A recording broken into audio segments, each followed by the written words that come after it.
AITA for letting a biker gang crash at my house instead of my entitled cousin's bridal party. I love my cousin Tara, 29F, in theory. In practice, she's the human version of that friend who says, I owe you one, but never pays up. Except it's always you doing the favors, forever. I 33M, own a small 2-bedroom house in a popular college town.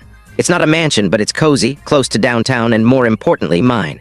I live there full-time, but I travel often for work, and that's where this all begins. About a year ago, Tara jokingly asked if her friend could crash at my place while I was gone for a weekend wedding. I said sure. I like helping people out, and she said it'd just be one time. Spoiler, it was not one time. Cut to 3 months later, and my neighbor calls me asking if I started renting the place out, because there have been multiple strangers showing up with bags, let in by Tara with a spare key I'd left in the lockbox. Turns out Tara had been treating my house like a free Airbnb for her out-of-town friends. Bachelorette trips, sorority reunions, music festival weekends, all without asking me. She just kept assuming I wouldn't be using it anyway. When I confronted her, she literally said, "You weren't even there, and my friends loved your shower pressure, LOL." I told her to cut it out immediately. She rolled her eyes, gave some fake apology, and I changed the lockbox code.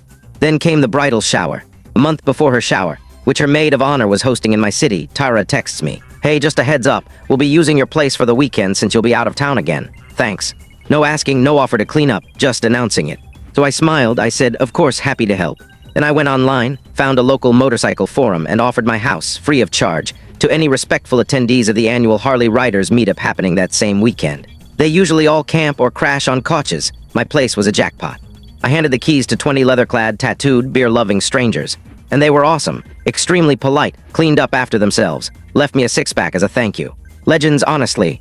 Meanwhile, Tara and her pastel-wearing, mimosa-sipping bridesmaids showed up mid-Saturday to drop off bags, and were greeted by the roar of engines, classic rock, and a guy named Tank offering grilled brats on the front lawn. She lost her mind, blew up my phone, screamed at me for ruining her special weekend, said I was vindictive and embarrassing her in front of her friends.